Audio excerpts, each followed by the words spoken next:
Welcome to Never End the Story, a rewatch podcast where we watch the movies of our childhood along with Tepper, a grown man who has never seen them before. I'm your host, Ivan. I'm Connor, secretly 3 kittens in a trench coat. I'm Jeff, also known as Notorious Tree. And I'm Tepper. I'm a guy, I guess. I do things. I watch movies. I really like movies. That's a lie, and you know it. Clearly, you have never seen a movie. Never. This week, we will be watching The Karate Kid, directed by John G. Avildsen, released in 1984. A movie that Clint Eastwood's son auditioned for the lead role of. When he failed to get the part, his father retaliated by banning all Coca-Cola products from the sets of his movies, because at the time, Columbia Studios was owned by Coca-Cola. Wow, that completely changes my perception of the movie. Yeah. Jeff brought us this movie this week. Why? I think to me, it's just such, like, an iconic piece of, like, 80s, culture. Like, I'm pretty sure something I'm definitely going to bring up later is I think this movie is kind of the first, at least in maybe a major motion picture, of, like, a montage scene. Like, it got, a lot of things this movie did kind of got copied later or seemingly became tropes. Or they might have already even, like, been tropes in, like, maybe, like, B-movie, kind of martial arts films. And then this was kind of like a light martial arts film with, you know, like a Hollywood plot that could kind of get everybody involved. I think it was just, like, until they made sequels, this to me was a really great example of just kind of like a movie. Like, your kids would probably have more fun than, like, you know, the parents taking them to it. But it's got a bit of something for everyone. Yeah. Does anyone else have a personal connection to this movie? This is another one of those movies that I watched way too much as a child. And it made me really want to try karate, but my sister really wanted to dance. So as a compromise, we took dance classes. And unfortunately never took karate. It didn't make you want to, like, wax your parents' car? No, it made me want to do karate, cool ninja tricks, and catch flies with chopsticks. Yeah, I did do karate for close to 10 years, and we had a summer camp during the off season of the dojo I went to, and at the end of the week, we'd watch this movie every year, and that was, was just very much a part of my childhood. Alright, we are now showing Tepper the poster for this movie. Tepper, what do you think this movie's about?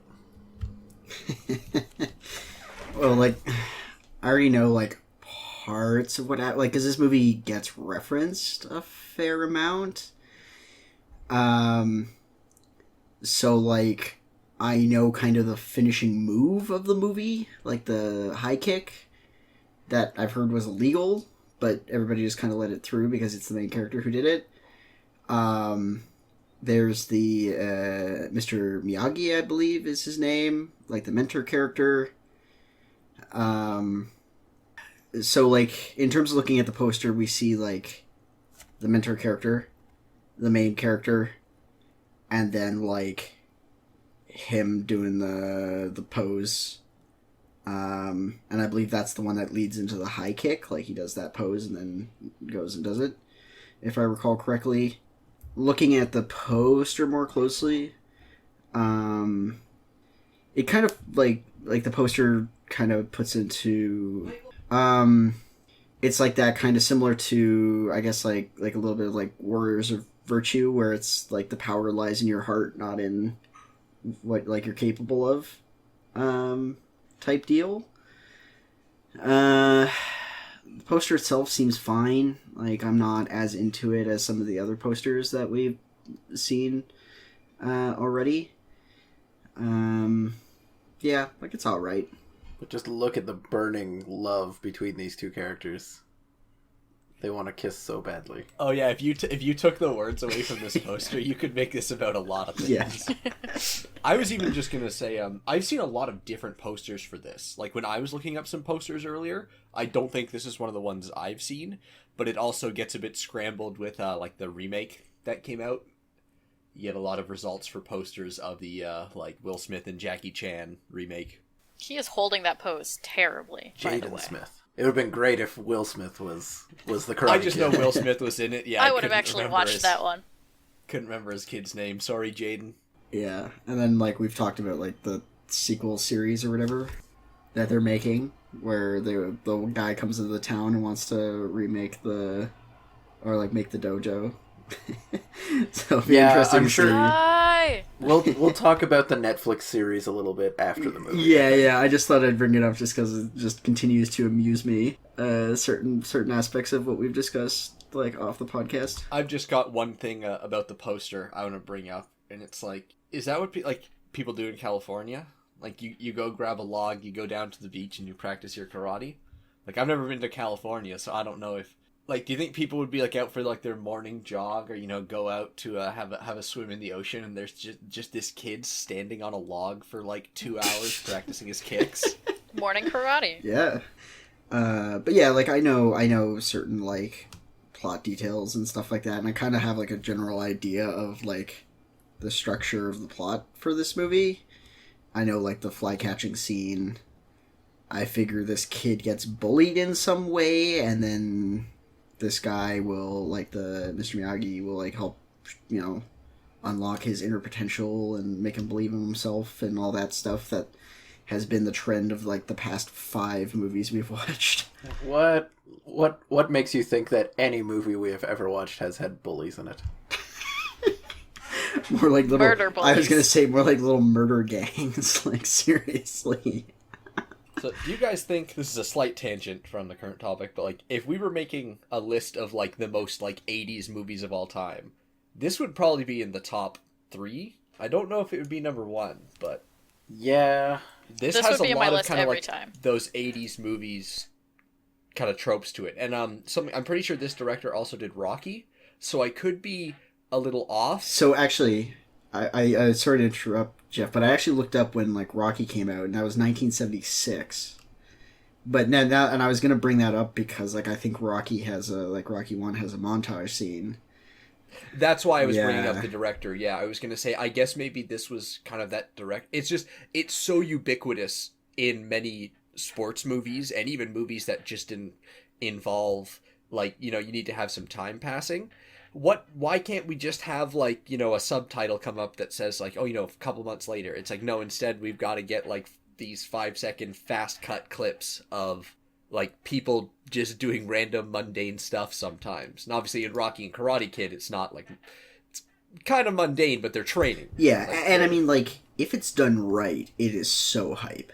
Like it just gets like the audience pumped if it's done in the right way, where like you get to see like, oh man, like he's gonna be like, when he finishes this montage, it's gonna be like amazing to see what comes next. And I think that gives an effect that like just going 3 months later wouldn't be able to give to the audience. But I think like a lot of movies have just done like stupid montage scenes and kind of ruined part of it, like the magic. That's of it. kind of my point. Yeah, is like if I'm thinking of like movies just keep kind of getting faster and faster cuts. Like the time the camera remains on the Yeah. same subject is shrinking. If we look at like movies just in the last like couple decades.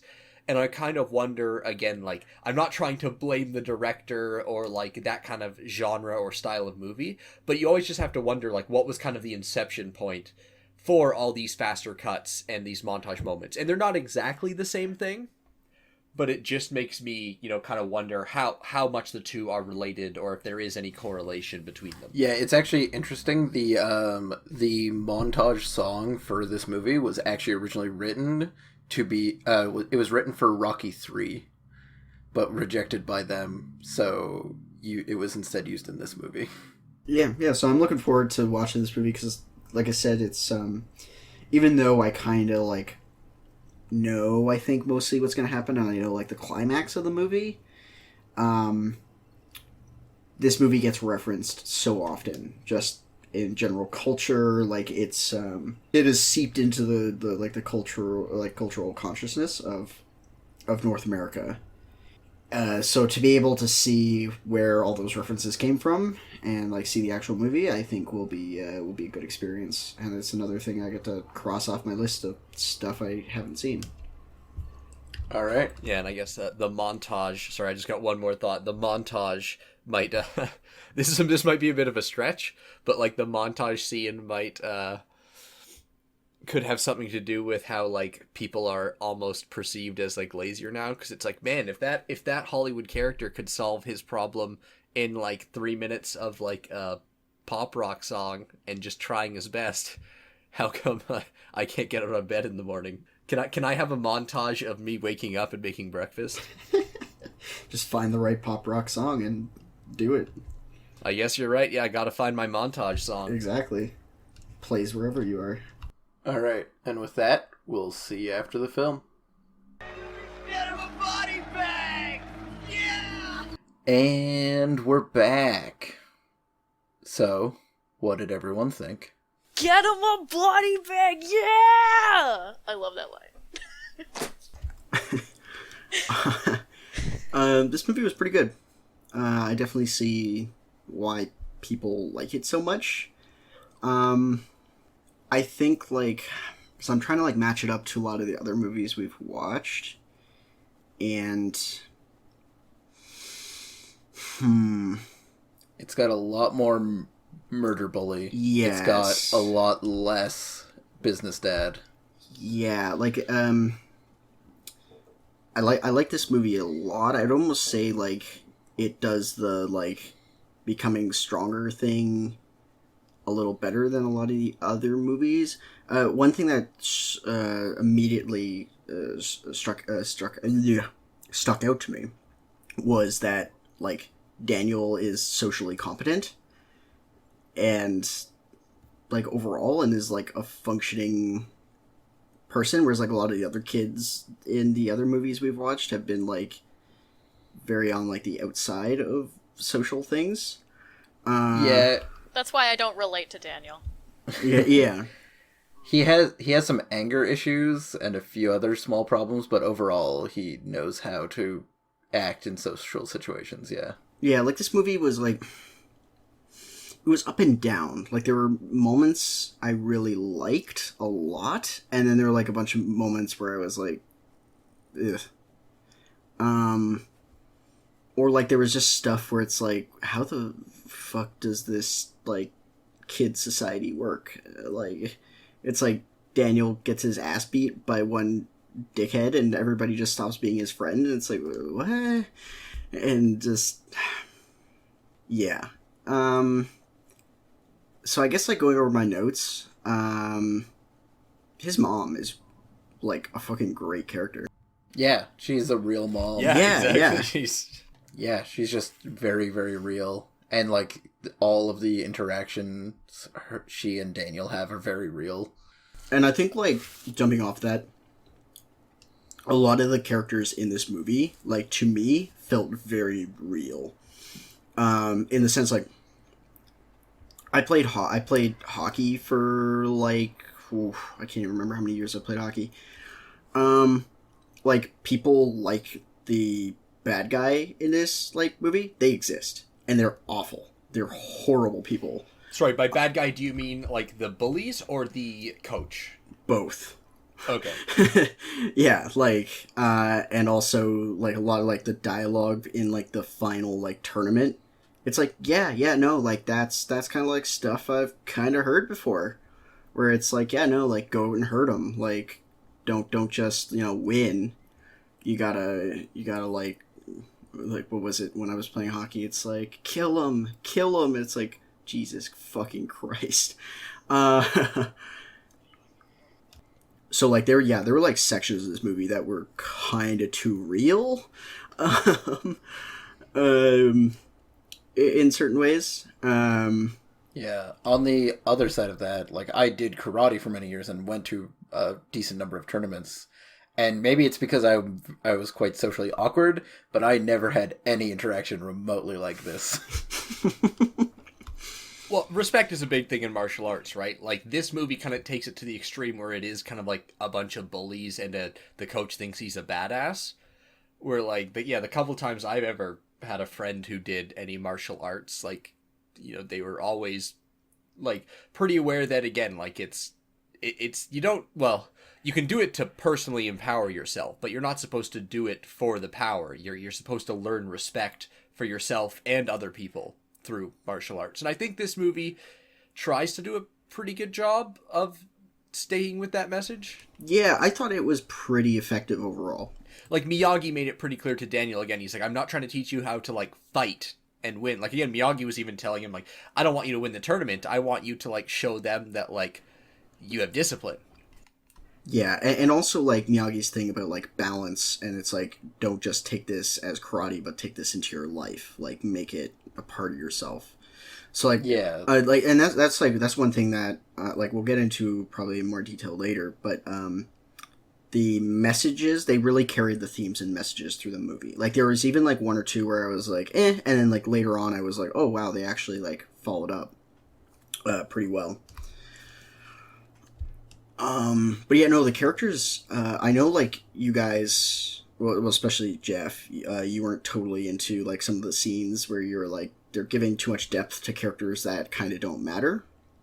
But I actually kind of, like, enjoyed having, like, those traditionally, like, one-dimensional characters be given a bit more depth. Like I enjoyed, like, the one bully who it was like, hey man, like, that's enough, like, you've got your punches in on him, like, let him go now. He can't even stand. Yeah. And then later on, like, take out his leg, it's like, what? and then as soon as he does, he's like, I'm so like he realizes his mistake. And, like, I thought that was kind of nice, taking that extra little bit of time to give, like, a little bit of character to characters that usually, like could have been just left as one-dimensional cardboard cutouts. Like, here's the bullies, here's the mom who does stuff, here's, this person and that person and whatever. Like the literal cardboard cutout of the coach. I love that. Yeah, it just goes to show, like, I mean, clearly, given the more time that the Netflix series is going to have to develop characters, it's obviously going to be very, very good. See, on that note, I did feel that some of the scenes were gratuitous. In TV shows, I'm way more okay with, like, taking half an episode or an episode to, like, flesh out a character. And I don't think this movie ever went too far over the top, or I guess just kind of too far, with any of its, like, characters or scenes. Because a lot of the scenes around the time I was thinking, like, ooh, they're spending a long time on, like, this carnival, or oh, Daniel's spending a lot of time with drunk Miyagi. The scene would end a minute later, and yeah, the scene would get to the point and establish what it wanted to. But I just feel that this movie, again, like, it didn't really feel like it drew on too long for me. Some of the scenes definitely did, but I would have given this movie, like, a much stronger positive review if it was, like, an hour and a half or an hour and 40 minutes. I feel like this movie being 2 hours, for me, it's my opinion, there are definitely some scenes I think you could, like, either completely remove, or just you could edit little parts of them out. But then I'm not sure what that would do to the pacing. Because this movie, the pacing's pretty good. It never feels like it's too slow. Like, it kind of picks up and then goes back to Daniel's normal life. And if I looked at like all the scenes in, like, a storyboard or in the script, that might give me a better idea of how I do feel about the pacing. But overall, yeah, pacing good. I just think, yeah, some of the scenes for me maybe could have been retooled or cut out. And again, that I think it would have made a stronger movie. I think this movie is still damn good at what it This movie did what it wanted to do. It's still a good movie. I just have some little nitpicks. Yeah, the only scene that I thought was, like, too long was the carnival one. But I think that's also because I wasn't, like, super invested into the romance. Like I was much more invested into the Miyagi Daniel romance. Yes, that one. Yeah, look at that poster. Imagine it didn't say Karate Kid. But, like, that kind of developing, like, father figure relationship, I was much more interested in.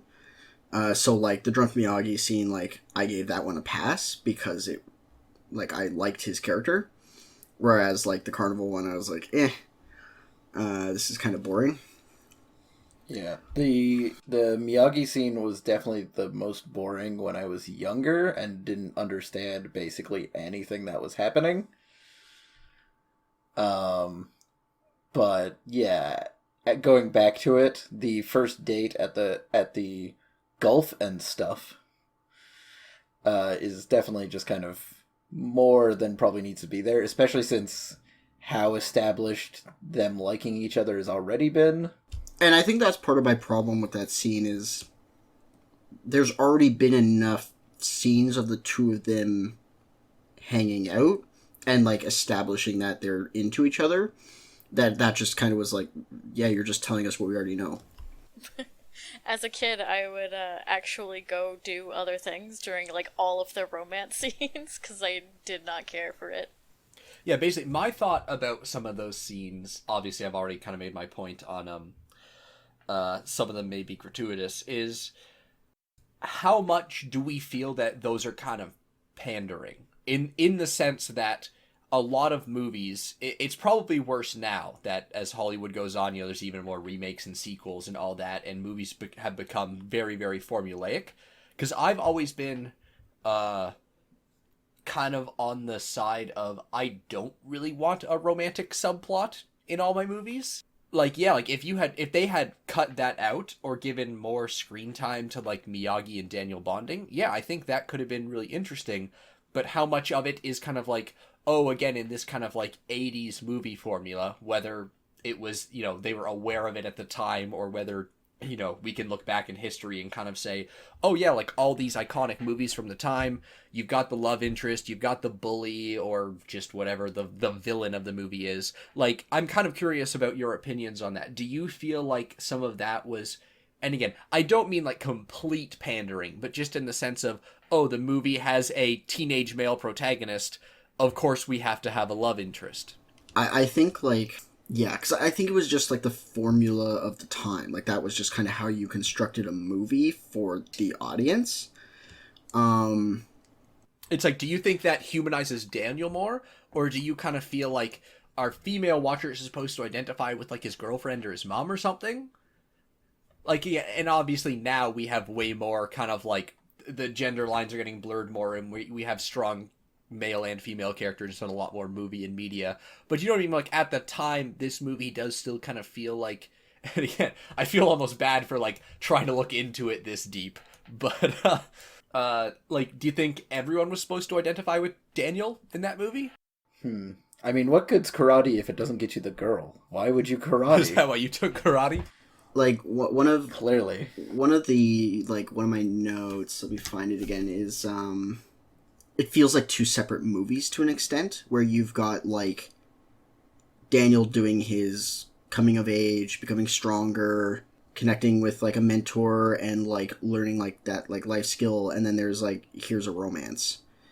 And I find those two portions of the movie don't mesh incredibly well. Or at least maybe I'm just biased because I wasn't super into, like it was, let me first. The romance was good enough. My, like, if I was told to, like, cut this movie, I would just remove most of the romance and just go, there's people being a dick to him and he's learning how to be, like, stronger, better. Yeah, I mean, I guess it might be somewhat intentional because of, like, Miyagi's point of finding balance in all aspects of life, whereas, like, Daniel is obviously, he became very on karate, and we just don't see the girlfriend for like a month and a half. Yeah, to quote Joe Rogan, "You just blew my mind." That's actually a pretty solid point of, like, yeah, maybe, yeah, like, that Daniel is super good at ghosting for, like, months at a time. Because, like, that's actually, like, I actually really like that point. I think that puts the two aspects of it together and also connects to that thing of, like, yeah, like, finding balance, where he's not just this kid doing karate, it's like, no, he's got a life. Like, he's got things, in the same sense that for parts of the movie, the bullies, like, disappear. Like, they're not showing up all the time to menace him. Yeah. And that's where, like, in the final tournament, we see all aspects of his life at the same time. Yeah. Because they're balancing each other.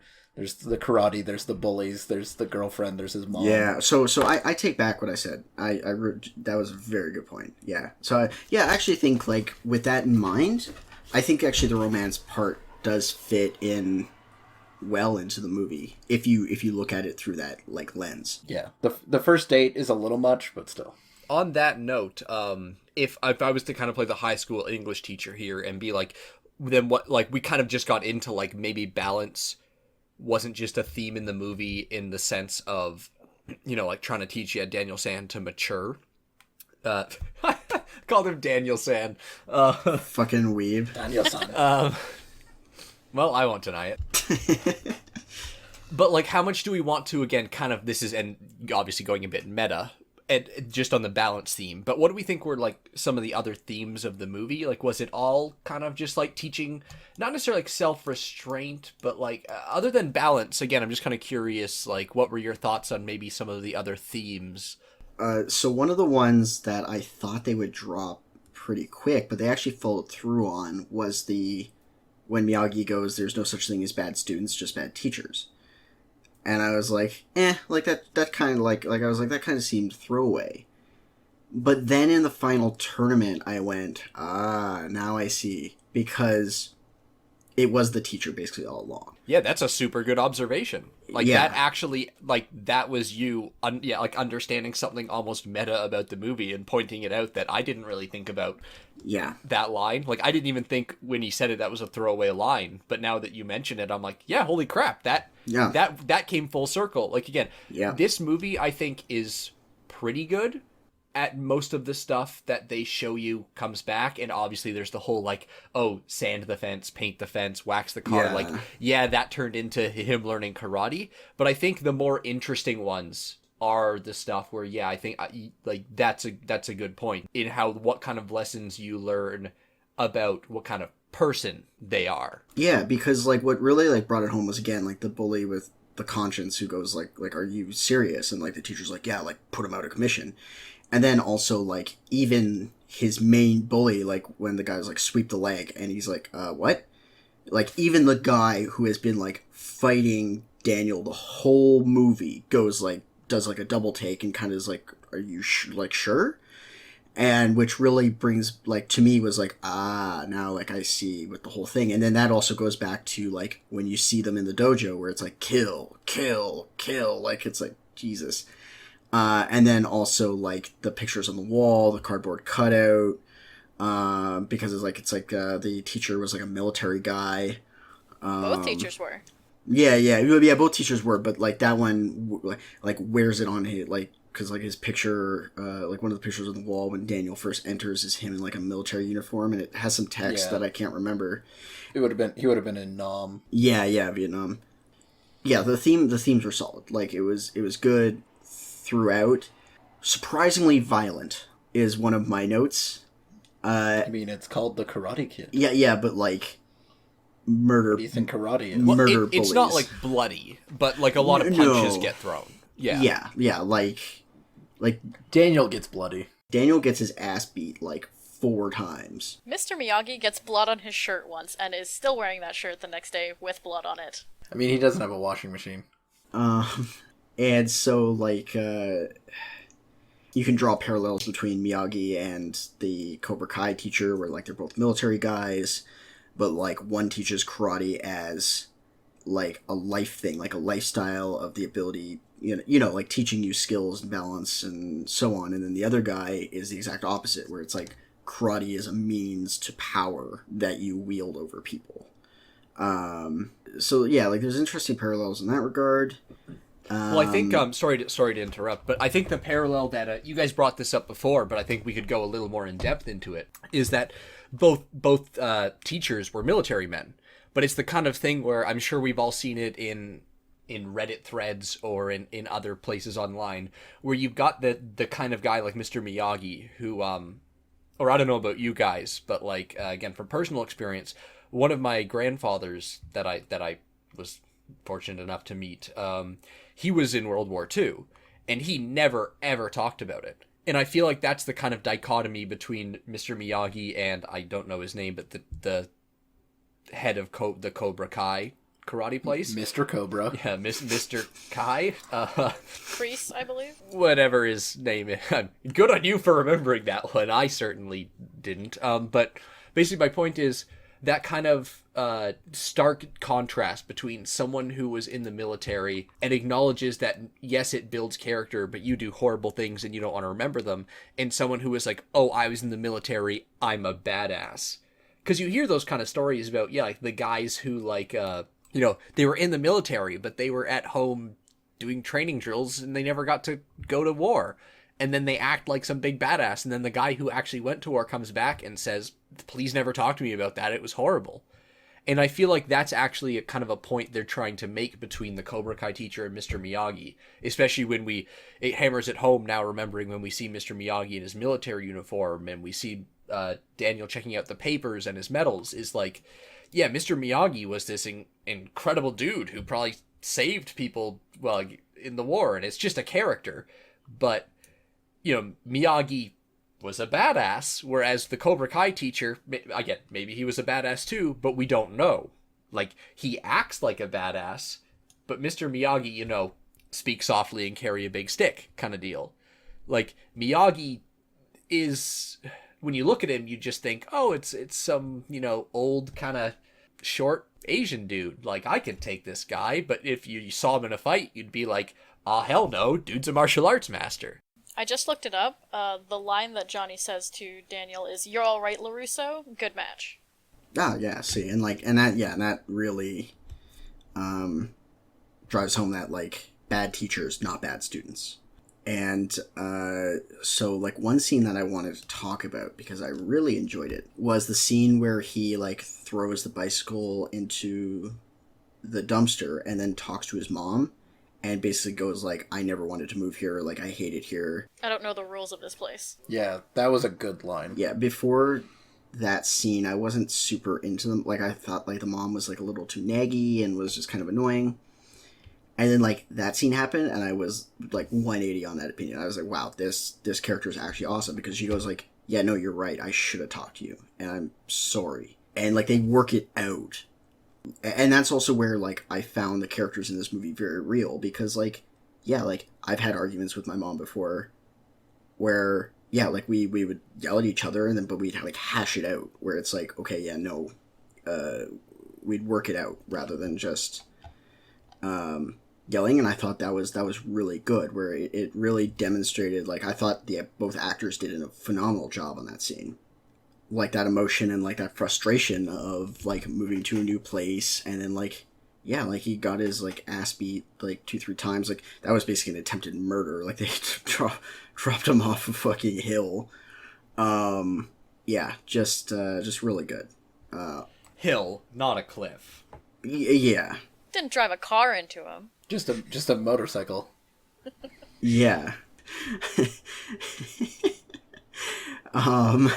So yeah, I absolutely adore that scene. Though Daniel is responsible for more car crashes than Marty McFly. Oh yeah, my god. Oh my god, yeah. So speaking of, like, the car situation, Daniel does not make life easy for himself at points in this movie. Like, he really didn't need to do that to the bully. And that's very much like, because that's before he starts learning any form of discipline. Yes. Or like, chill. Yeah, exactly. Like, that's where, like, you can see it's, like, part of, like, kind of, like, the first part of his character where, like, yeah, he'll, like, fight people, he'll go after people, and that, like, showed it, and then, yeah, he caused multiple car crash, got his ass beat again.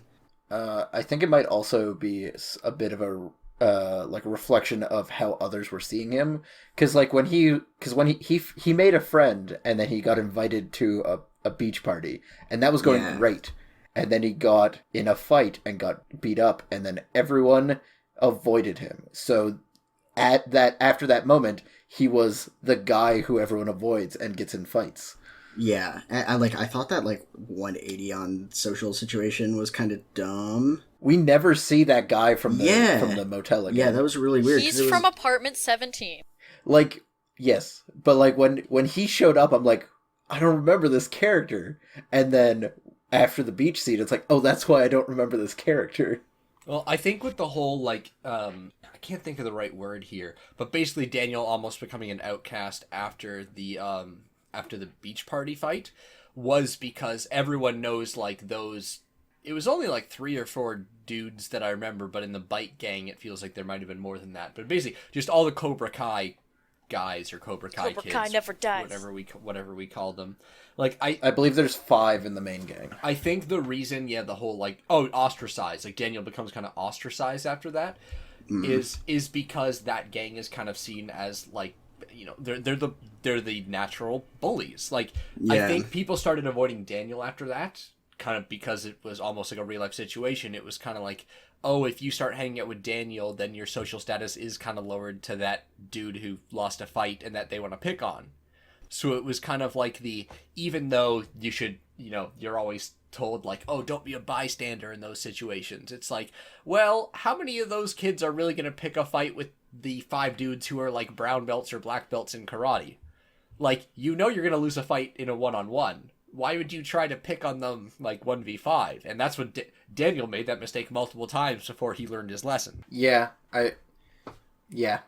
I'm just kind of saying, if we were one of these side characters in that movie, that might be around the time where I'm also like, whoa, Daniel, pump the brakes. Like, these guys, like, we all know these guys are fighters. I know you kind of rushed head first into it before you knew they were fighters, but after you get beat up on the beach, are you really going to go so far as to, like, and I kind of want to draw the parallel between, like, the only other podcast I've been on, the Back to the Future one here, like, the kid rolling a joint in the bathroom, kind of the same as like the reefer madness thing in Back to the Future. Reefer addicts. Yeah, reefer addicts.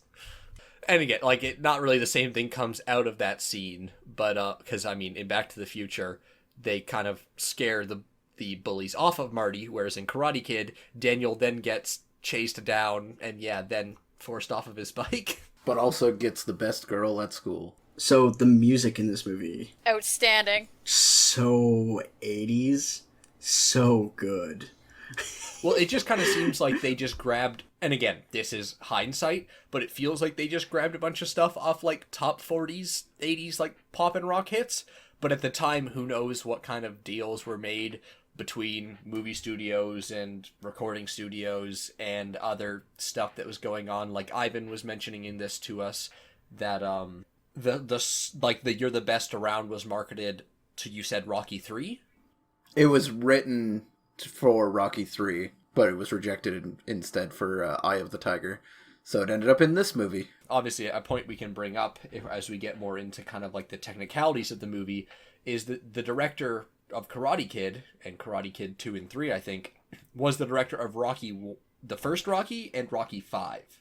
I don't know who directed all of the Rockies in between, but it seems like they had a certain amount of the Karate Kid planned. Like, as you're saying, Karate Kid 2, and obviously we're not really talking about Karate Kid 2, but picks off right at the end. Because that's actually something I wanted to bring up, was the ending seemed kind of abrupt to me. Did that stick out for anyone else? Yeah, that was definitely pretty abrupt. We got 5 seconds of celebration. You better appreciate it. I was looking forward to the scene that comes immediately after this, and then as that movie was just like fading to black, I was like, oh right, that's how the second movie starts, is just with them exiting this tournament. So yeah, like I'm interested to hear Tepper's opinion then. Do you feel, having seen that movie for the first time, that the ending was kind of sudden? Yes. Especially compared to the other movies we've watched. And, like, I wasn't expecting like a long drawn out thing, but even just like a couple extra minutes. Because it's kind of like, okay, you won. Here's the trophy. End movie. And especially with like the way they drew out other parts of the movie, because like what I liked is they kind of let the movie breathe a bit. Like they weren't going at this like breakneck pace of okay, here you go, you got the essential point of the scene, move on. Okay, here's another scene that demonstrates it, move on. Like they took their time with certain like scenes like with the drunk Miyagi and things like that, which I appreciated. And then for them at the ending to just go like, all right, that's it. It was like, that's kind of weak. Like, I would have liked them, like, exiting the arena, or... Even just like him like hugging his fucking girlfriend. Yeah, that's what I was thinking, is, like, I was just thinking, I was like, it would be great if it just ended with, like, a kiss or something. Like, No, it ended in the right way on just a mild smile of Miyagi's face. yeah. Or the thing that sticks out to me a little more is almost like I know at the end of the movie he wins and the bad guys lose, but we don't really get to see the consequences of the, like, in a lot of movies the bad guy like gets what's coming to him. In this one, we don't really see like the quote unquote bad guys, because again, whole like teacher versus student thing. Again, maybe all the students weren't as, you know, just bad or as evil as we thought, but the teacher might still be a jerk, and we don't really get to see like the comeuppance for Daniel and Miyagi until maybe, again, I haven't actually seen later Karate Kid movies or the preview for the Netflix series, so I don't really know how like in later movies like that pans out. So that was the weird thing about the ending to me, was that yes, Daniel won. And again, and maybe this is just a thing in modern, again, the parallel I kind of draw between like the blockbusters now of like Marvel movies is a lot of the time the villain gets killed or kind of like, you know, captured and put in their place. Whereas in this movie, even though the villains almost redeem themselves near the end with saying like, yeah, the kid who first kicks the leg says like, I'm sorry, or how the main bully says like, hey, you're all right, Daniel, like GG, good fight kind of thing, we still don't really get any. And maybe it's just me thumbing my nose up and being like, oh, they didn't suffer enough kind of deal. But like, man, they beat the crap out of Daniel earlier and had no consequences. Or almost no consequences. They kind of karma Houdini'd their way out of it. I think, like I was fine with the bullies, like, cause yeah, Daniel beat them, and like them being like, okay, like humbled. I thought the bullies got, like, even though it wasn't as severe as maybe like it should have been, but at the same time, that wasn't really the point of the movie. But I thought the teacher got off super light. Like, this was a guy who was actively instructing his students to break the rules and harm another martial artist, to the point of telling one of his students to disqualify himself to injure another martial artist so that he can't fight anymore. Like, that's fucked up.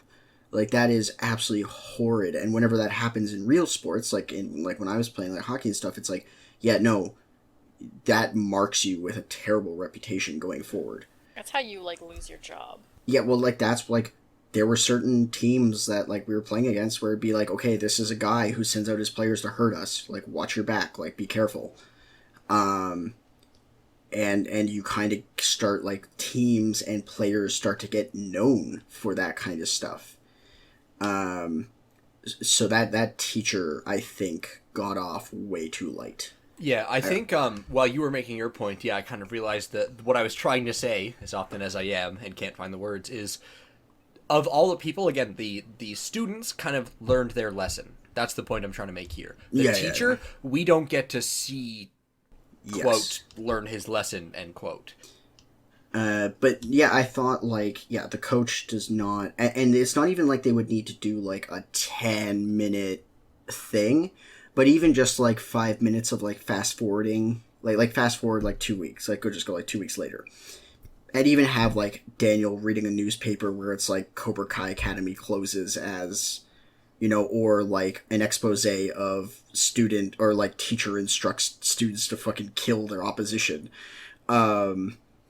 Like, just something of like, you got yours for being a total asshole, dude. Yeah, but it's not the purpose of the movie, which is why it's never brought up, because the purpose of the movie is finding balance in life through karate and respect. Yeah, but like what I'm trying to say, it doesn't even need to be a main thing. Like, it could even just be something in the background as they discuss like the main themes of the movie. Like, you know what I mean? Like, just something like, you know, they pass by, or like something in the background of somebody talking.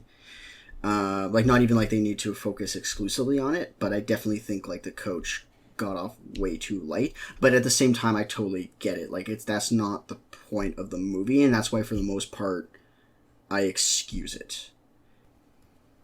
Yeah, it's a bit tricky because again, if I know our whole thing here is we're trying to identify the value just on the movie alone and ignoring the sequels. So I think I have to agree. Like, I think we would all agree that, yeah, that it seems like the coach gets off easy, but kind of on my point of looking at that whole, like, wrap-up scene from 80s and 90s movies, like, it's not going to be like the Seinfeld episode where that gym teacher that bullied George is now the hobo in front of the library. Like, we're not going to see the Cobra Kai teacher. No. Like, it's not going to cut to him with, you know, like a bottle in a brown paper bag in front of, like, the diner his mom works at. Like, they're not going to tie everything together to be like, oh, look how his life got destroyed after Daniel beat his prize student thing. And like, that would be going against the theme of the movie, I feel, because, like, the whole thing with, like, Miyagi going... Yeah, no revenge kind of deal. It's not about revenge. But just something of somebody calling him out. Like not even, like, he doesn't even need to face true consequences, but just somebody calling him out on his shit would be good.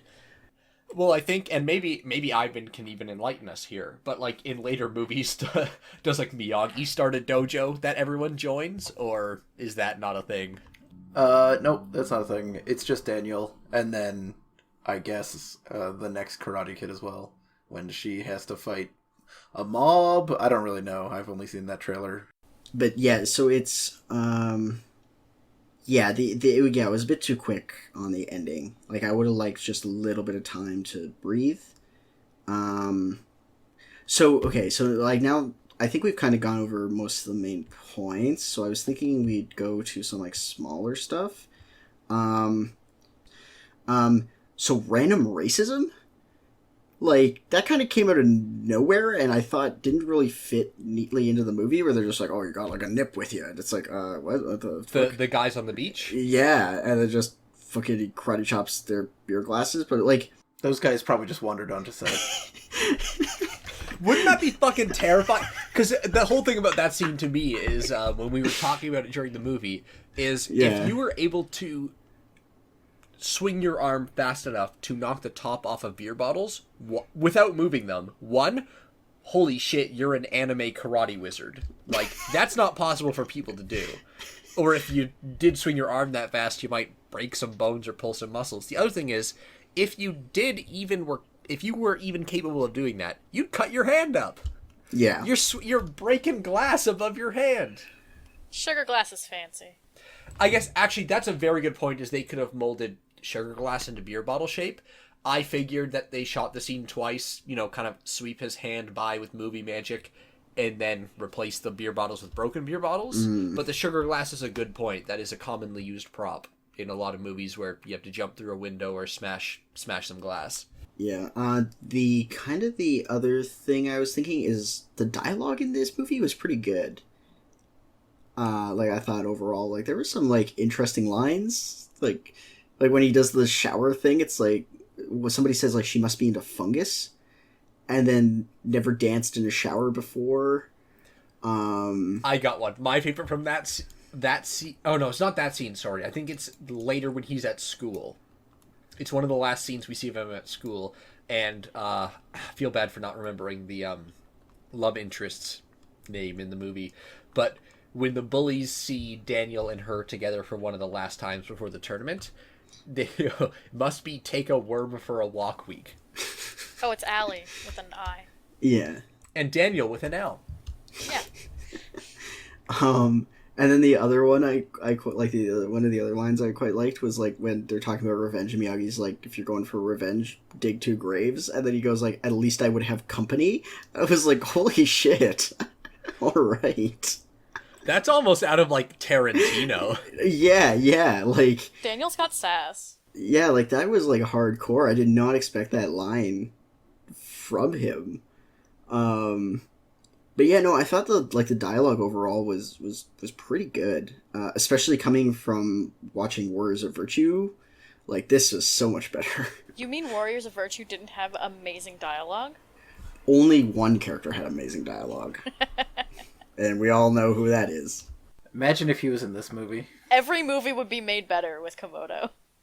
I think what does it for me there is, and this is something that kind of bothers me about a lot of movies and TV shows. So let me know if you guys feel the same way. Is sometimes dialogue feels like it's happening too fast. Like, obviously, we're having a conversation right now about a movie, and there are some ums and ahs, and there are some pauses, and some kind of, like, verbal fumbles when you're trying to think of the right word. That'll be edited out. Yeah, you can't say that. No one will hear any of it. They'll know our secret shame. Or no, not even that, like, you know, for professionalism's sake it gets cut out, but that's always something that has kind of ruined my immersion in movie. And this is a bit of a side point or a tangent, but I actually very much agree with Tepper here, that I think the Karate Kid did a good job of, a lot of times Daniel was talking to his mom.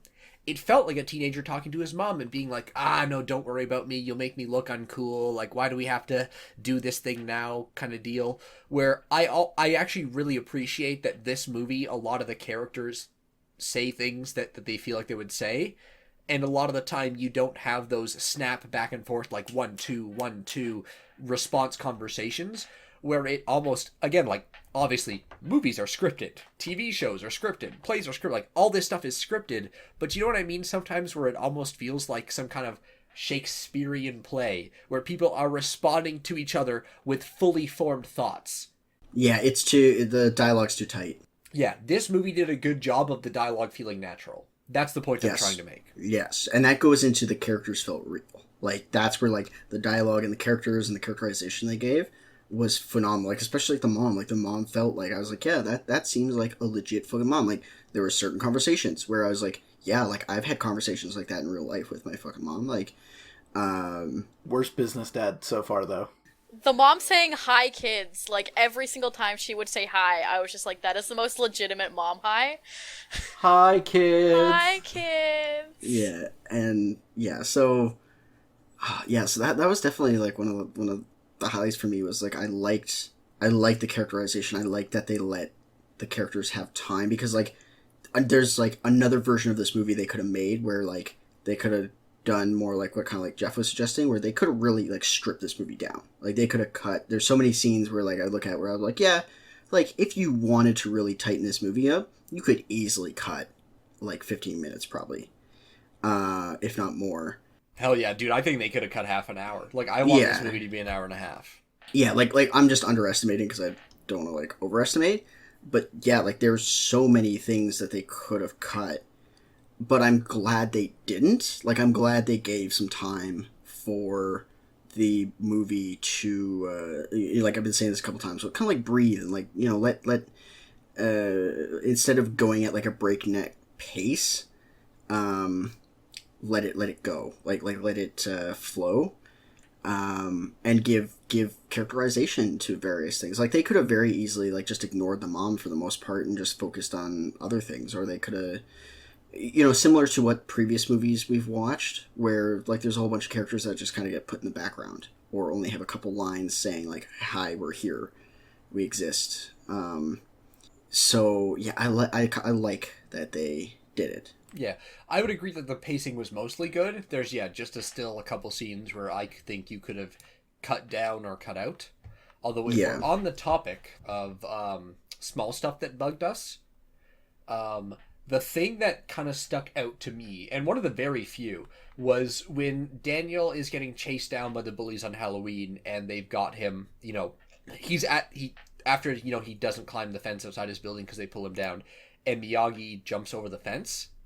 They immediately attack Miyagi. Like, they don't go like, oh, who's this old man? Now that there's a witness, maybe we should leave Daniel alone. They also, again, that would be one reasonable thing to do. Yeah. But instead, they immediately, again, and a Hollywood thing, instead of attacking Miyagi all at once and overwhelming him, they run at him one at a time and all get, like, knocked the fuck out. To be fair, it's two at a time. The first two guys go at him at once. And, like, speaking of small stuff that bugs me, I did write that down as well. And also, I thought the choreography for that scene was not great. Like, it was way too slow. And it's not like they weren't capable of, like, decent choreography, because I thought, like, the tournament was pretty damn solid in terms of, like, fighting.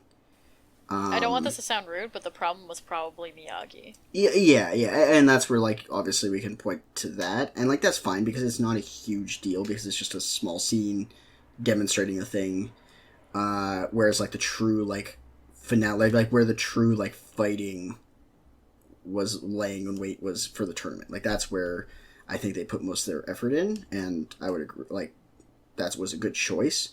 But of, like, small nitpicky things, that was definitely something where I was like, that doesn't look great. It's the only scene where, like, Miyagi fights.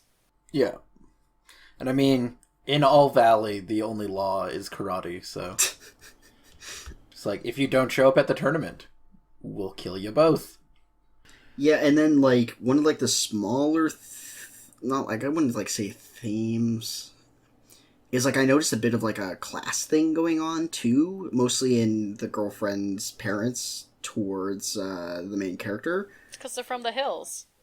Yeah. And then, yeah, and Daniel brings it up as well. So, like, that was kind of, like, a smaller theme of the movie. Was also, like, there was, like, this, like, class aspect to it of, like, oh, like, like, his parents pushing her toward the guy. Her mom straight up doesn't accept the fact that she broke up with Johnny. Yeah, that was kind of, like, what the fuck? Real business dads there. Yeah, I was gonna say, yeah, we got our business dad in the form of that guy. And the mom. We have a really good business dad in this movie, though, who isn't present at all. He's just gone. Are we ever told anything about Daniel's father? No. Not that I recall. Yeah, I don't think... he is almost certainly at least half the reason they went to California. Like, I can't imagine the mom moved to California so she could become a waitress and soon manager instead of her computer job solely for that. I remember bringing that up because, again, now that seems crazy, right? Like, now so many people make their living programming computers or working in IT kind of deal because every company needs someone to do that. Whereas, again, if that movie came out, was it 1984? Can someone correct me if someone has that up? 84. 84? Again, I could see that then being the kind of thing where computers are still a fringe thing. I think that was when it was still a girl's job. That's true, too. But basically the point I'm trying to make is, like, back then, obviously people were less computer literate, and computers were kind of seen as either, one, a nerdy thing, or as, like, wow, your office is running on computers and not paper. Like, yeah, it's like a hobby thing. Yeah, kind of. I think you're right. Like, yeah, like some kind of hobbyist, like, interest group thing. But yeah, I think that's just one scene that probably has not aged well, because if right now, obviously, you told someone, oh yeah, I'm quitting my job as a programmer to become, like, a waitress or, like, a manager in a restaurant, people would look at you like you're crazy, especially because where we live in Canada, waiters and waitresses are one of the few jobs where you're not paid the minimum wage. You can be paid less because you're technically getting money off of tips, and that's a weird legal loophole. So for us, the context on that is crazy, because if you had a job that's probably paying more than minimum wage as a computer programmer and you became a waitress, yeah, people would look at you like you're nuts. But in the context of the movie in 1984, maybe that actually seems reasonable. It's kind of hard to tell now that we're 30 years past the release of the movie. But that's where I'm saying, like, almost certainly, like, the reason they moved had something to do with the father, who is never named. But, like, I find that scene isn't too bad, because I really feel like the movie wears when it was made on its sleeve. Like, it's not pretending to be like it's like you take the opening says enough. Like, the car she drives, the way the movie's shot, like, everything is like, okay, yeah, this was made in, 80s easily. So that didn't really bug me too much. It was just kind of like a fun, like, oh yeah, that was when it was made, and that's fine. So, do people want to play some games? Oh god, do we have to? Yes. So first, we're going to see, because there was lots of talk about the length of this movie. So obviously Cobra Kai is the longest, being that it is a series. But try to list from Karate Kid, Karate Kid 2, Karate Kid 3, the next Karate Kid, and the Jaden Smith 2010 Karate Kid. I want a list of them in length from shortest to longest. Which one do you think's the shortest? And see if there's a consensus. Shortest. Karate Kid 3. I'll go with 2. Or no, next Karate Kid. That's the one I'll say is the shortest. I want to go with 2 or 3, but if I had to pick one, Ooh, this is difficult. Because at some point I read the plot summary on like Wikipedia or IMDb, and there's some heavy stuff I remember in Karate Kid 2 or 3. But I'm gonna go with 3. I think Karate Kid 3 might be the shortest. All right. And what about longest from each of you? I'll say the Jaden Smith one. Yeah, I might also have to go with the newest, because a lot of movies lately have kind of suffered from almost the same complaints I have about this movie, in that they try to do so much characterization or just gratuitous scenes that you don't know if the director's cut's going to be shorter or longer. So I think I have to go with Tepper here and say the longest. It's either probably this first one or the newest, but I'll go with the newest, the remake. Yeah, I was gonna say the newest, the remake with Jaden Smith. All right. Some good work there. So, clocking in at an hour and 47 minutes is the next Karate Kid. Hey, I was correct. Then, at an hour 52 is Karate Kid Part 3. An hour 53 is Karate Kid Part 2. 2 hours and 6 minutes is the Karate Kid. And 2 hours and 20 minutes is the Karate Kid with Jaden Smith. Jaden Smith. Hey, All right. right on both counts. Feels good, man. Yeah, good job. Also, I do like how they're called parts, so like it's sort of like they're the same story.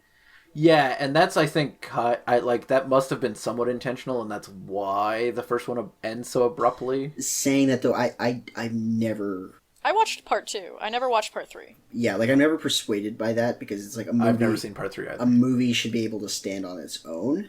Wait, stand? No, I don't. Stand? Don't. Parts God. of the same whole? Don't Oh my god, don't. stop. Is that a JoJo Okay. reference? Stop. Oh god damn it. Okay. Next, the more interesting one. I want you guys to guess how they are rated. And this is on IMDb, because Rotten Tomatoes does not yet have a rating for Cobra Kai, so I'm gonna get a full list from you guys, I think. Like 1 to 4, 1 to 5 kind of deal? So there are, including Cobra Kai, there are 6 items, and just kind of where they fall on the scale of IMDb's 0 to 10 rating. Is Cobra Kai rated yet? It is on IMDb, Oh, okay. so that's where I'm getting my ratings from. Yeah, okay. I feel like the obvious number one is Karate Kid. Yeah, I have to agree there. I feel like number 1 is going to be the original. Oh For yeah. sure. And then after that, Yeah, the problem is a bunch of these movies I haven't seen. Like, I haven't seen the remake. I haven't seen Karate Kid 2 or 3. So, 1, I don't actually know if they're good movies. yeah, we're literally just guessing, so it's like, so yeah, I'll say like Karate Kid is the best. Karate Kid 2, I think, would go after. I feel like Jaden Smith would be the worst because he is not a great actor. All right. Okay, I'd say either Kai or 3 would be next on the list. For the third place position Yeah. after Karate Kid 2? Okay. Yeah, maybe, yeah. And then after those two, I guess would be next. Next Karate Kid, and then, yeah, like, the remake. Well, see, I kind of, because it's kind of hard to keep track of 3 different people's list of 6 things, I have a slightly probably differing opinion. Or again, it's hard to call it an opinion when we're guessing at most of these. But I feel like I agree, original Karate Kid, probably number 1. I often get weird feelings about, like, or actually I don't know, because I was kind of comparing it in the sense of a trilogy to being like Star Wars. But Empire Strikes Back would probably be the highest rated for most people. So I'm kind of going like, and yeah, again, I think like Netflix series, a lot of them people are pretty big fans of, especially if it's already something established like Karate Kid. It's just kind of weird because like our generation might be more of the Netflix generation, us and maybe people slightly older than us. We're mid-20s, if any listeners are wondering. I definitely say original Karate Kid number 1, but I feel like there's going to be some weird kind of thing where, like, I know one of the Karate Kids takes Karate Kid 2 or 3 like take place in Japan. It is Karate Kid 2. Karate Kid 2. Okay. So I might go like Karate Kid 1, 2, Cobra Kai, Karate Kid 3. Yeah, I'll say Karate Kid 3 and then New Karate Kid or whatever that one's called, and that'll be my final answer. All right. So, the list from bottom up on IMDb with a 4.4 out of 10 is the next Karate Kid. All right. With a 5.1 out of 10 is the Karate Kid Part 3. With a 5.9 out of 10 is the Karate Kid Part 2. With a 6.2 out of 10 is the Karate Kid with Jaden Smith. That's higher, way higher than I thought it would ever be. Oh, really? Yeah, because I didn't even way mention it higher because than I I kind of thought that would be closer to the bottom. With a 7.2 is the original Karate Kid. Oh, and then what, the TV series And is highest? with a 9.1 is Cobra Kai. Jesus. Yeah, no, that's just, and again, like, I don't want to dispute people necessarily, but that TV series rating has got to be high. Like, either it's fans of Karate Kid on a nostalgia trip, or again, maybe it's just a big thing that's improved over the last 10, 20 years is people have learned better cinematography.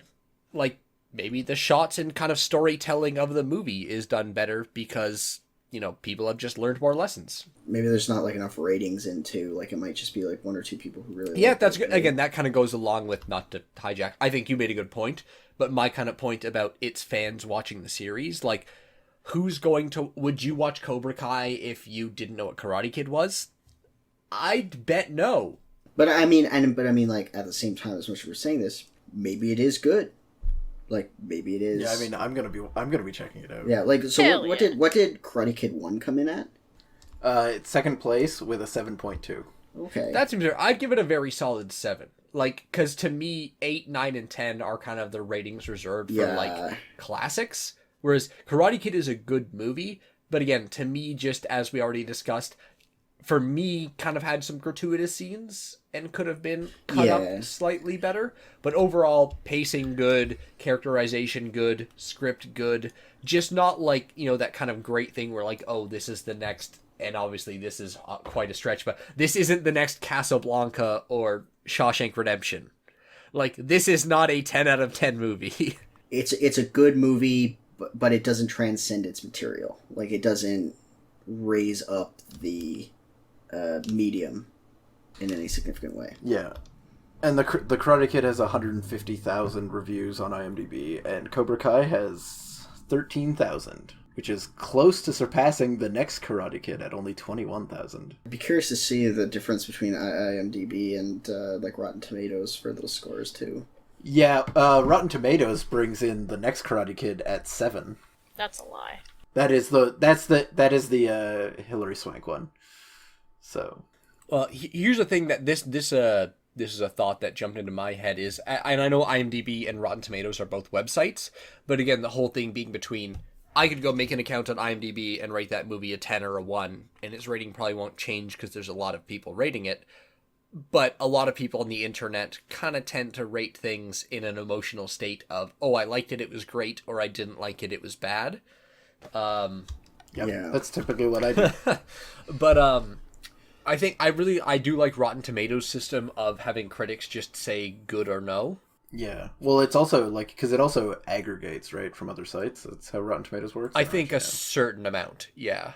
But basically, my idea here is on IMDb, you have more people going back and able to rate the movies of their childhood. So whether or not they're viewing that with rose-tinted glasses or nostalgia glasses, that may be true. But on Rotten Tomatoes, it is only critics. So I think the difficult thing about Rotten Tomatoes for movies in the past, from whatever, because Rotten Tomatoes is probably 10, 15, 20 years old, but obviously not old enough for the Karate Kid when it actually released. So my thing about Rotten Tomatoes in this instance is there are older movies where, unless they're pulling people's reviews from like newspapers and other news feeds, radio shows, whatever, they might be kind of missing more of that. Like, who knows when a critic put out a review of The Karate Kid, considering if it's 2018 and the movie came out in 1984, it's like 34 years old.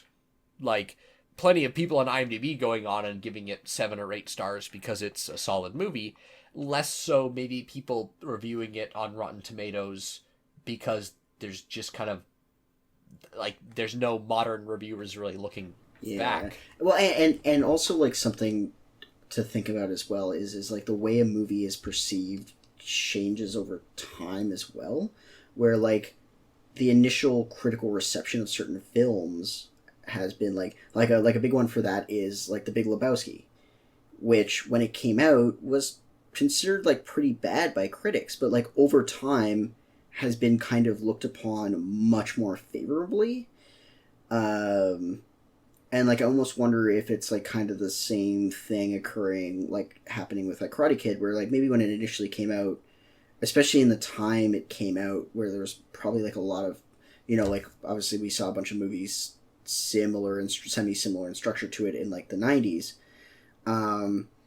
but there might have been like a lot of movies like covering similar like subject matter. So like reviewers would go like, oh, it's just, you've seen this before. But then people saw it and it made its way into like pop culture and into like, for whatever reason, became exceptionally popular. Despite it maybe not being the greatest, like the greatest film. So like a lot of those reviews are like that kind of initial reaction. And that initial reaction has changed over time. But I'm just kind of spitballing here. Yeah, so, because, Rotten Tomatoes has professional reviews and an audience score. And so the scores are a percentage of positive ratings and then also the average ratings. So, lots of information. Yeah, percentage of positive for critics and audience rating out of 10. Just to clarify for listeners. Well, it's percentage on both. So there is the critics are out of 10 and a percentage of a positive review, and the audience is out of 5 with percentage of positive review. So the next Karate Kid has 7% positive rating from critics, with an average of 3.7. Probably don't need to watch that one. So these are relatively similar to the IMDb results, other than that Cobra Kai has no rating yet, and The Karate Kid 2, a second Jaden Smith movie from 2016, which doesn't actually exist, has a rating. Yeah. So I think the one question I would ask, well, two technically, everyone's favorite character. Yeah, that's a tricky one. See, I kind of don't want to say Daniel, because obviously we're all pretty reserved people, and Daniel's kind of a hothead, at least at the beginning of the movie. And yet, considering that they do give a bit of characterization to Miyagi, again, in the contrast we talked about of him being a military man and the Cobra Kai instructor being a military man, actually, I might even say just Daniel's mom.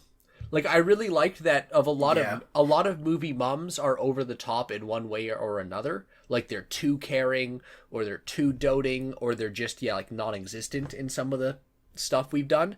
So I actually really liked the characterization of Daniel's mom. Like, I felt like not only was it kind of, like, realistic in the sense that she actually cared what was going on when he was hurt or tried to take interest in his life, but, I mean, my favorite character might just be his mom because she was a legitimate mother figure. Like, that's kind of the only point I can make about that, but I really liked that Daniel's mom was a mom.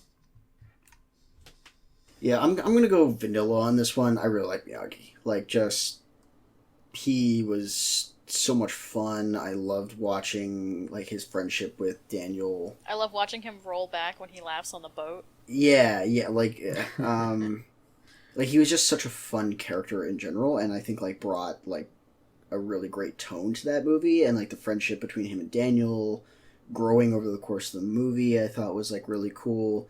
Them bringing in historical, like I definitely did not expect them to go like, yeah, no, he was fought in World War II, and like he brings up internment camps and everything. I was like, I did not expect that. Yeah, he was part of the 442. Yeah. So yeah, I'm gonna go with Miyagi on this one. Yeah, I think it's Miyagi, but Daniel's mom is definitely a close second. Yeah. Although, do we ever see them in the same room, except for those 5 times that we do? Maybe they're the same person. The tournament is one where I remember, I don't know if we saw them in, like, the room when Daniel, like, the doctor was looking at him and just being like, hey, kid, you did good in the tournament. I'm a doctor. Thumbs up. I love how Daniel went to go chill with Miyagi on his birthday instead of going with his mom.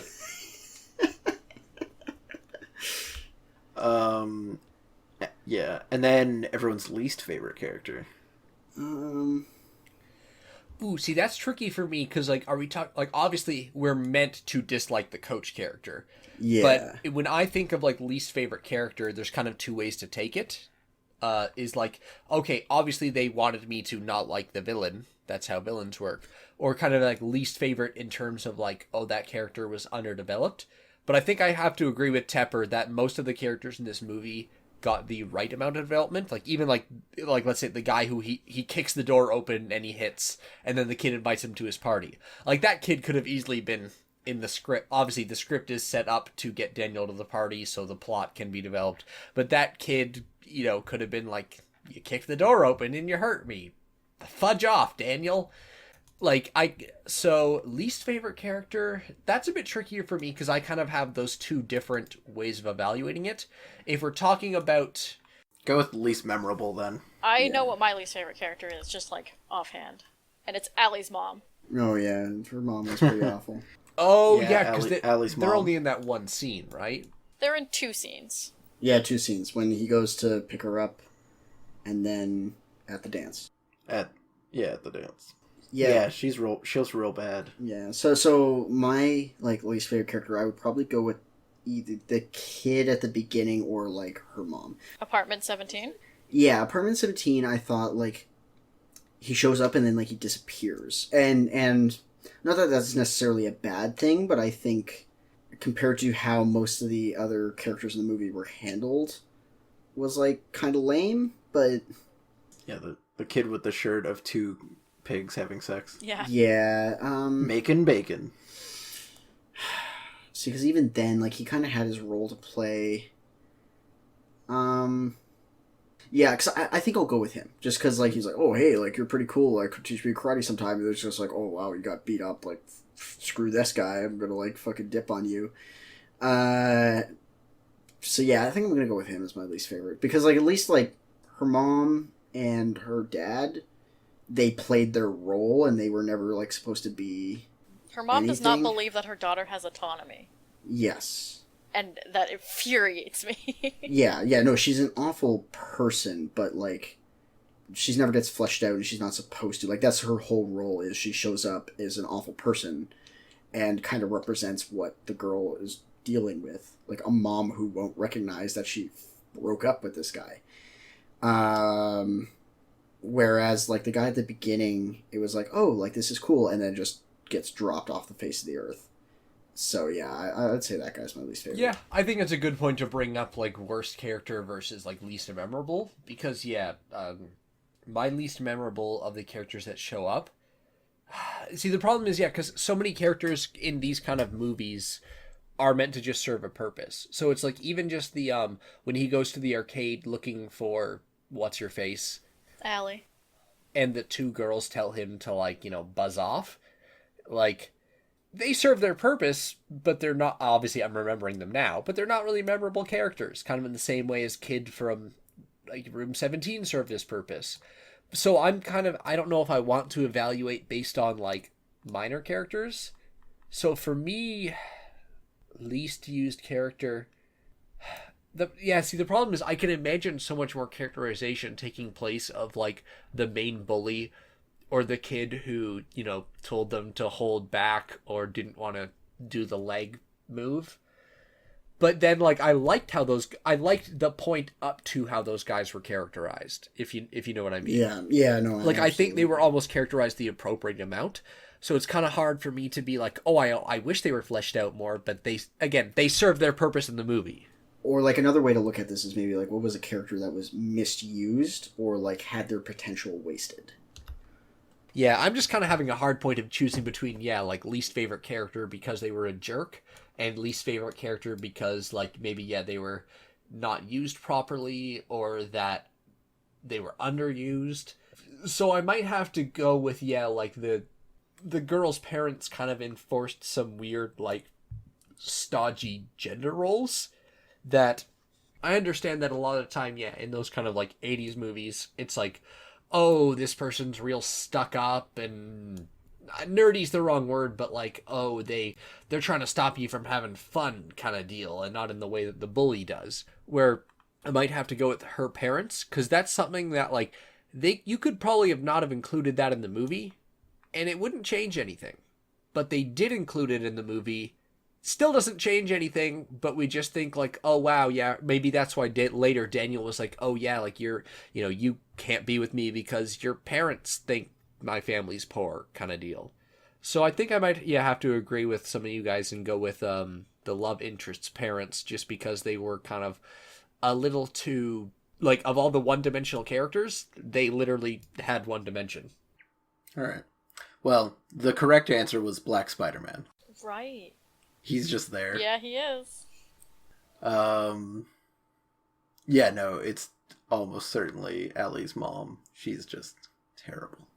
Yeah, again, like, I don't think they really... That's one of the scenes where, again, it's really, like, is something about my understanding of the movie or the characters being added to here? Not really.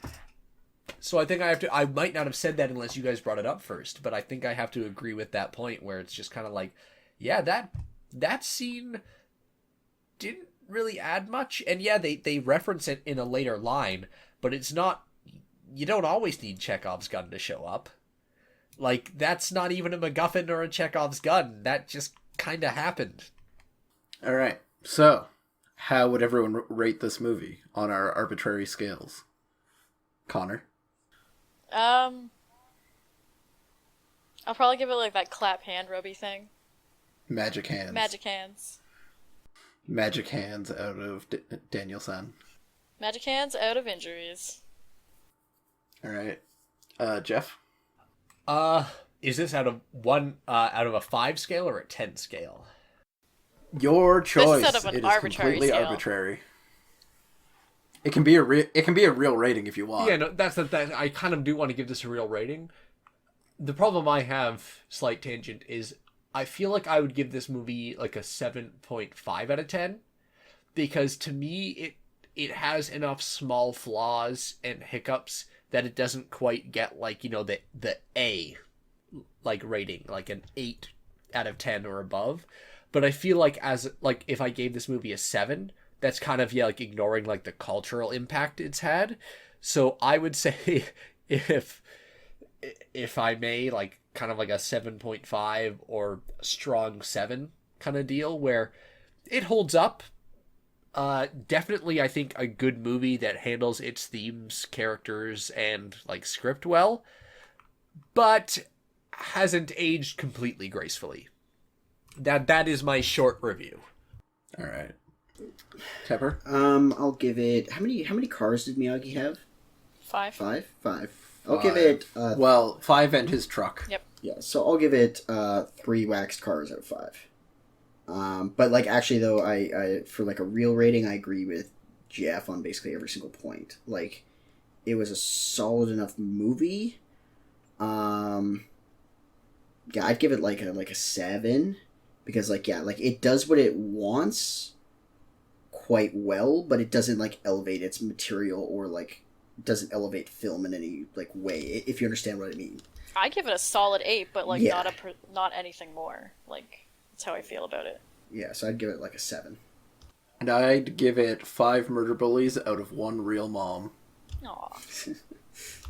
Or, is it 5 murder bullies out of Hi, kids? Hi, kids. Hi, kids! And with that, I've been your host, Ivan. You can find me on Downloadable Zebras. I mostly do this podcast and some other stuff that will happen at some point. I'm Connor. I'm also on Downloadable Zebras, and mostly doing this and some Marlowe stuff and some other stuff that will be released in the future, maybe. I'm Jeff, also known as Notorious Tree. You can find my blogs about competitive games and music on Downloadable Zebras, and I would love it if you checked them out. And I'm Tepper. You can find my writing and podcasts on downloadablezebras.com under the pen name of Feldia. And a special thanks to 8-Bit Jazz for the use of our theme song. You can find it on YouTube or follow the link in the description.